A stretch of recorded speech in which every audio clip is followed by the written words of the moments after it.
O grão de mostarda, as parábolas do reino dos céus. Mateus, capítulo 13, versículos 31 e 32, Marcos, capítulo 4, versículos 30 a 32 e Lucas, capítulo 13, versículos 18 e 19. Agora chegamos às parábolas que não foram interpretadas pelo Senhor e temos de usar as chaves que Ele nos deu nas interpretações das primeiras duas parábolas e de outras escrituras. Sabemos das primeiras duas parábolas que o homem que plantou o grão de mostarda é o Senhor Jesus mesmo. Também sabemos que o campo é o mundo, conforme versículo 38. Note que nesta parábola, em Lucas capítulo 13, o Senhor diz que o grão foi plantado numa horta, indicando um lugar de hortaliças e não de grandes árvores. A semente de mostarda é uma semente muito pequena, que produz uma hortaliça grande em comparação com a semente semeada. A planta cresce alguns metros e seus ramos servem para as aves se aninharem. A semente produzida pela hortaliça é útil como tempero e remédio, e assim representa a palavra de Deus na sua simplicidade e pureza.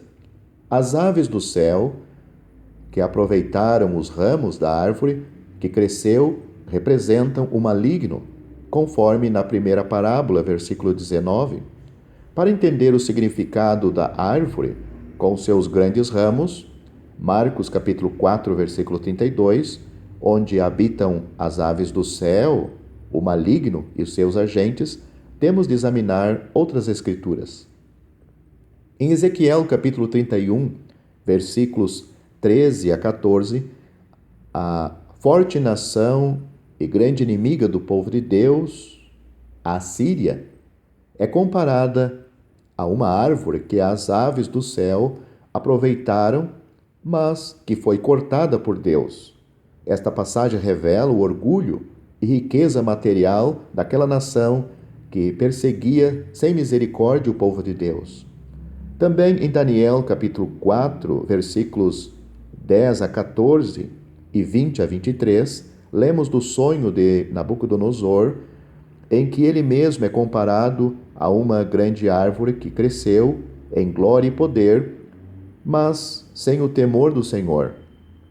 Também esta árvore deu hospedagem às aves do céu, mas por causa do seu orgulho e idolatria, também foi cortada pelo Senhor. Dessas passagens sabemos que a árvore, na parábola, representa um grande poder político e idólatra que viria como resultado das verdadeiras igrejas sendo contaminadas por Satanás para enganar o mundo religioso e prejudicar a obra de Deus. A história das igrejas revelam que foi exatamente isso que aconteceu. No quarto século, depois de tempos de grande perseguição dos imperadores romanos contra as igrejas de Cristo, o imperador Constantino se converteu superficialmente ao cristianismo e com isso parou a perseguição dos crentes. Ele encorajou o batismo de multidões, organizou e financiou a igreja em Roma, que cresceu rapidamente. Mas isso foi uma mistura de política com a idolatria e muitas outras coisas do paganismo que foram introduzidas para agradar o povo. Com o tempo, surgiu o sistema de bispos com grande poder sobre outras igrejas e a formação da Igreja Católica Romana. Mais tarde, foi colocado um papa como o supremo chefe da igreja, com grande poder político e riqueza. O sistema idólatra cresceu pela força e chegou a dominar todo o Império Romano durante muitos séculos. O verdadeiro evangelho ficou subjugado e inquisições foram organizadas pelos papas para descobrir, torturar e eliminar todos os que recusaram obedecer os dogmas da Igreja Romana. O povo ficava dominado pela Igreja desde o nascimento pelo batismo, que lhes garantia a salvação e os colocava como membros da Igreja. Em 1517, houve a Reforma Protestante dirigida pelo padre Martinho Lutero, que estudava a Bíblia e chegou a crer em Cristo como Salvador. Ele começou a pregar o Evangelho da graça de Deus e muitas pessoas foram realmente salvas. Também ele ensinou as Escrituras e mostrou os grandes desvios que havia na Igreja Romana, querendo reforma. Contudo, ele não conseguiu mudar o sistema religioso político e finalmente foi expulso como herege, mas escapou da morte. Fugiu e começou a traduzir a Bíblia na língua comum do seu povo, alemão. Com o tempo, este movimento evangélico luterano cresceu muito na Europa e muitas almas foram salvas pela fé em Cristo.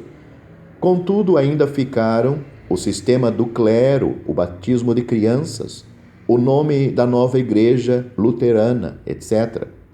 Depois, devido às contendas internas sobre doutrinas, houve várias divisões e outros ramos evangélicos se formaram com seus nomes escolhidos para identificar suas doutrinas prediletas como batistas, presbiteriana, adventista, etc.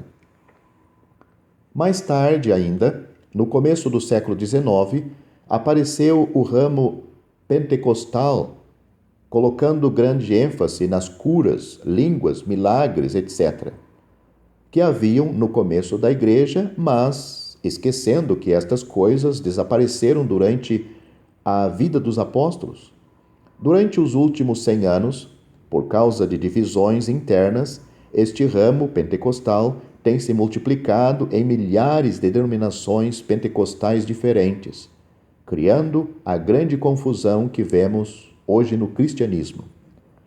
Para não perder membros, a Igreja Católica e muitas das igrejas evangélicas antigas têm sido renovadas pelo movimento carismático para acompanhar as igrejas mais modernas. Assim temos hoje a grande árvore religiosa e seus muitos ramos, servindo para que Satanás engane as multidões com seus muitos outros evangelhos. Seria bom lembrar aqui que as igrejas primitivas do Novo Testamento nunca eram ramos, mas eram igrejas locais, independentes e autônomas. Cada uma tinha sua liderança espiritual, plural, sem títulos e salários, que guiava o povo de Deus em todo sentido, material e espiritual, pelas Escrituras. Não usavam nomes, mas simplesmente eram conhecidas como a igreja que se reúne em tal lugar. Havia comunhão e visitas entre elas na medida em que todas guardaram a palavra do Senhor. As irmãs ficavam em silêncio e cobriam suas cabeças nas reuniões da igreja como sinal de submissão à autoridade da palavra do Senhor. Sempre aumentando a sua astúcia, Satanás, usando a religião cristã, tem conseguido penetrar o cristianismo e enganar estes religiosos que acham que estão fazendo a vontade de Deus, quando de fato estão causando somente vergonha para o nome do Senhor. Por isto aconteceu tantos escândalos nestas organizações religiosas hoje que trazem vergonha para o verdadeiro povo de Deus e afastam muitas pessoas do verdadeiro evangelho. Hoje Satanás trabalha para reunir as denominações e a Igreja Católica pelo movimento ecumênico. E hoje, a Igreja Católica, que antes matava os salvos, mudou suas táticas, mas não suas doutrinas falsas, para parecer o grande amigo deles. A parábola não fala do fim da árvore, mas não há dúvida que, assim como as outras árvores mencionadas, esta também será cortada. O arrebatamento da igreja verdadeira fará pouca diferença ao cristianismo em geral. Os salvos nestas organizações subirão, A massa cristã ficará e se unirá debaixo da astúcia do falso profeta, iludida pelos seus sinais e prodígios realizados por ele. A grande Babilônia de Apocalipse capítulo 17 e 18, inclui estes aspectos religiosos, políticos e comerciais do cristianismo depois do arrebatamento da Igreja dos Salvos. Infelizmente, muitos irmãos não percebem estas verdades solenes e pensam que todas as igrejas são povo de Deus e que assim devemos ter livre comunhão com todas elas, e que é falta de amor não aceitar seus convites. Muitos jovens são enganados pelo tamanho da árvore e pela alegria dos seus movimentos e esquecem que as multidões sempre vão atrás das coisas materiais que agradam a carne. A verdade é que devemos obedecer à ordem do Senhor: retirai-vos dela, povo meu, para não serdes cúmplices em seus pecados e para não participardes dos seus flagelos. Apocalipse capítulo 18, versículo 4. É notável a promessa do Senhor sobre a pequena semente que ele plantou. Ele ainda está presente no meio dos 2 ou 3 que se reúnem simplesmente ao seu nome em obediência à sua palavra. Mateus capítulo 18, versículo 20.